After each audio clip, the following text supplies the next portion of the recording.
Salam, selamat sore saudara-saudara yang terkasih di dalam nama Tuhan kita Yesus Kristus. Pada saat ini kita akan merenungkan sebagian firman Tuhan, namun sebelumnya kita akan berdoa terlebih dahulu. Bapa kami di sorga, ucap syukur ya Tuhan atas kasih penyertaan-Mu, atas kesempatan baik kami untuk merenungkan firman Tuhan. Tuhan berkati kami supaya firman Tuhan ini dapat menjadi rema di dalam kehidupan kami. Terima kasih Tuhan Yesus, kami siap merenungkan firman Tuhan. Di dalam nama-Mu kami berdoa dan bersyukur. Amin.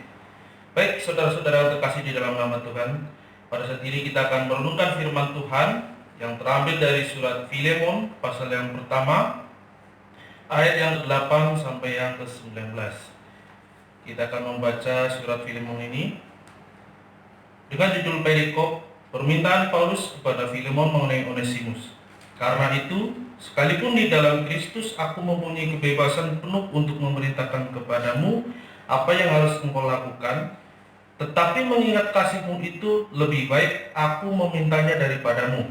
Aku Paulus yang sudah menjadi tua, lagi pula sekarang di penjara karena Kristus Yesus, mengajukan permintaan kepadamu mengenai anakku yang kudapat selagi aku di dalam penjara, yakni Onesimus. Dahulu memang dia tidak berguna bagimu, tetapi sekarang sangat berguna bagimu maupun bagiku. Dia kusuruh kembali kepadamu, dia yaitu buah hatiku. Sebenarnya aku mau menahan dia di sini sebagai gantimu untuk melayani aku selama aku dipenjarakan karena Injil. Tetapi tanpa persetujuanmu, aku tidak mau berbuat sesuatu supaya yang baik itu jangan engkau lakukan seolah-olah dengan paksa, melainkan dengan sukarela. Sebab mungkin karena itulah dia dipisahkan sejenak daripadamu, supaya engkau dapat menerimanya untuk selama-lamanya, bukan lagi sebagai hamba, melainkan lebih daripada hamba, yaitu sebagai saudara yang kekasih. Bagiku sudah demikian, apalagi bagimu, baik secara manusia maupun di dalam Tuhan. Kalau engkau menganggap aku temanmu seiman, terimalah dia seperti aku sendiri. Dan kalau dia sudah merugikan engkau ataupun berhutang padamu, tanggungkanlah semuanya itu kepadaku. Aku Paulus menjaminnya dengan tulisan tanganku sendiri. Aku akan membayarnya, agar jangan kukatakan tanggungkanlah semuanya itu kepadamu, karena engkau berhutang kepadaku, yaitu dirimu sendiri. Amin. Kita akan merenungkan firman Tuhan ini, namun sebelumnya kita tahu bahwa surat Filemon ini ditulis oleh Rasul Paulus ketika Rasul Paulus sedang di dalam penjara, di penjara Roma, tepatnya di kota Efesus. Pada waktu itu Paulus sedang di penjara. Namun statusnya itu bukan di dalam penjara seperti yang sudah-sudah. Akan tetapi status Paulus pada waktu itu dia dipenjarakan di dalam rumah, namun gerak-geriknya diawasi. Siapa saja yang mendatanginya diawasi oleh prajurit pada waktu itu. Oke, dan sekarang kita akan sedikit mengulas tentang siapakah Filemon itu sebenarnya. Filemon ini adalah seorang yang sudah dimenangkan oleh Paulus ketika Paulus sedang menjalankan misinya mengabarkan Injil. Filemon ini adalah seorang kaya, dia orang yang sangat kaya raya, orang yang terpandang, dia mempunyai kedudukan, tetapi dia juga mempunyai seorang budak yang bernama Onesimus. Onesimus ini dulunya dia adalah budak Filemon. Budak dari Filemon, ia melarikan diri dari Filemon karena ia sudah mencuri sebagian harta dari miliknya Filemon, kemudian dia melarikan diri. Ketika ia melarikan diri, ia bertemu dengan Paulus. Nah, ketika itulah Paulus melayani Onesimus hingga Onesimus mengalami lahir baru dan memiliki hidup baru dan percaya kepada Yesus. Kemudian setelah Paulus melayani Onesimus, kerinduan Paulus ialah supaya Onesimus dapat kembali lagi kepada Filemon. Namun bukan juga karena sesuatu yang lain. Karena kerinduan Paulus yaitu supaya Filemon dapat menerima Paulus kembali. Namun di sini kita akan lihat ada sedikit.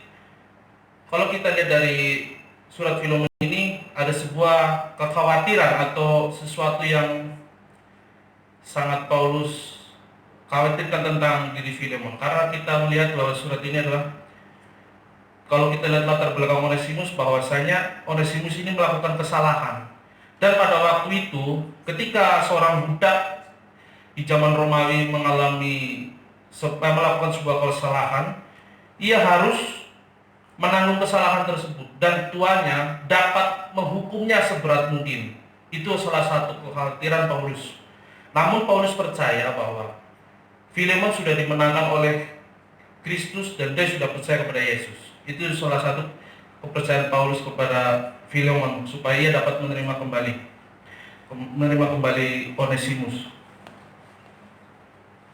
Tema yang akan saya berikan dalam pembacaan firman Tuhan ini ialah berilah pengampunan. Mengapa saya angkat tema tersebut? Kita berpikir kembali sedikit tentang sebuah pengampunan. Ketika saudara-saudara sekalian pernah mengalami sesuatu hal, mungkin satu dikecewakan, kedua dibohongi, ketiga dikucilkan, merasa dijauhkan dari saudara-saudara sendiri, pastinya di situ kita merasakan sesuatu, yaitu kebencian, dendam. Itu yang kita rasakan, karena kita seorang manusia pasti merasakan hal tersebut. Apalagi ketika kita melihat seseorang yang kita sayang, seseorang yang kita kasihi, dia meninggalkan kita. Itu sesuatu yang sangat manusiawi menurut saya. Namun kita akan belajar seperti apakah alasan Paulus sehingga ia mengirimkan kembali Onesimus kepada Filemon, supaya Filemon dapat menerima Onesimus kembali.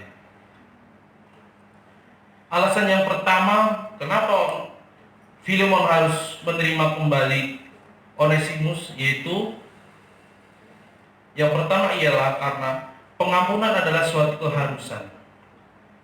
Ungkapan apa yang harus engkau lakukan pada ayat yang ke-8 menyatakan bahwa pengampunan adalah suatu keharusan. Pengampunan adalah suatu keharusan, kewajiban yang harus dilakukan sebagai orang yang sudah dimenangkan Kristus. Kita mempunyai hati yang tulus, kita mempunyai hati yang sudah dimenangkan. Ketika kita melakukan hal tersebut, kita memiliki rasa bahwa pengampunan itu adalah suatu keharusan. Perintahnya yaitu bukan berupa saran tetapi keharusan. Sifat perintahnya imperatif bukan alternatif. Motif pelaksananya adalah kasih, bukan berpura-pura atau ada motivasi lain, sebab kasih itu tidak berpura-pura. Baik saudara-saudara yang terkasih dalam nama Tuhan Yesus, ketika kita ketika kita melihat Paulus, alasan Paulus yang pertama ini yaitu pengampunan adalah suatu keharusan. Di sini kita sebagai orang sudah dimenangkan oleh Kristus Yesus, kita tahu bahwa sesuatu ketika kita belum percaya, ketika kita masih keras hati, kita masih berkeras hati, pasti kita masih sulit untuk mengampuni orang tersebut. Akan tetapi di sini Paulus yakin bahwasanya Filemon sudah dimenangkan oleh Kristus dan Filemon tahu apa yang harus dilakukan. Itulah yang menjadikan alasan Paulus untuk mengirimkan kembali Onesimus kepada Filemon. Pengampunan dilakukan bukan karena terpaksa, melainkan karena sukarela. Seseorang bisa saja berkata, "Aku mengampunimu," tetapi siapa yang tahu isi hatinya? Kita tidak tahu isi hati orang tersebut. Yang tahu hanyalah orang tersebut dan Tuhan yang tahu. Maka dari itu, ketika engkau sudah percaya dan engkau sudah menangkan, berilah pengampunan itu bukan karena terpaksa, melainkan dengan sukarela, dengan ketulusan hati. Kemudian yang kedua, alasan yang kedua ialah karena Onesimus bertumbuh secara rohani. Kenapa dikatakan demikian? Pada waktu itu kerohanian Onesimus mulai bertumbuh kembali, yaitu ketika Onesimus dilayani oleh Paulus. Itulah pertumbuhan Onesimus, yaitu karena dia benar-benar ingin benar-benar ingin kembali dan ingin berubah, bertobat betul-betul daripada masalah yang dihadapinya. Itulah yang membuat Paulus yakin bahwa Onesimus ini sudah berubah dan dia dan dia dapat menjadi penolong bagi Filemon nantinya. Manusia kerap mengingat-ingat masa lalunya. Kita tahu ketika kita disakiti oleh seseorang, hancur kita berlebur-lebur, orang yang kita kasihi diambil orang, itu sakit. Tetapi kita tahu pengampunan dari Tuhan itu luar biasa. Saudara saya yang terkasih, sedikit cerita, kita tahu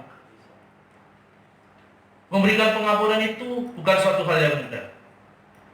Ketika kita menghadapi, kita mengalami orang yang kita kasihi, dia pergi meninggalkan kita. Tapi bukan karena dia mati, tapi mati secara rohani. Kita susah, senang, dulu sering bersamanya. Ketika kita mengalami itu, kita senang. Ketika kita bersamanya, kita mengalami sesuatu yang sangat indah. Namun ketika itu, orang itu telah pergi dengan seseorang yang mungkin menurut dia lebih baik lagi. Susah untuk kita memberikan pengampunan tersebut. Tetapi ketika kita melihat dan mendengarkan firman Tuhan ini, kita tahu bahwa Onesimus sudah berubah, dan Filemon sebagai orang yang mengalami kerugian atau orang yang sudah mengalami luka batin, ia harus menerima kembali Onesimus yang sudah mencuri, yang sudah mengkhianati. Begitu juga dengan kisah yang tadi, ketika kita mengalami hal tersebut, ketika kita mengalami hal seperti ini, apa sih yang harus kita lakukan? Yang harus kita lakukan ialah kita harus benar-benar mengampuni, kita harus melepaskan pengampunan untuk orang tersebut. Karena melepaskan pengampunan adalah melakukan kesalahan yang, melupakan kesalahan yang sudah diperbuat oleh orang itu kepada kita. Suatu hal yang sulit bagi kita yang belum percaya, maksudnya bagi kita yang belum bisa menerima hal tersebut. Akan tetapi jika kita mengimani hal tersebut, percayalah, Tuhan tahu apa yang kita lakukan, dan ketika kita mengampuni orang tersebut, kita sudah diampuni terlebih dahulu. Dalam arti, kalau kita tidak bisa mengampuni orang, kitalah yang lebih berdosa daripada orang tersebut. Maka dari itu, berikanlah pengampunan kepada orang tersebut. Siapapun itu yang sudah melakukan kesalahan, walaupun itu kecil besar, belajarlah seperti itu supaya kita dapat memberikan pengampunan.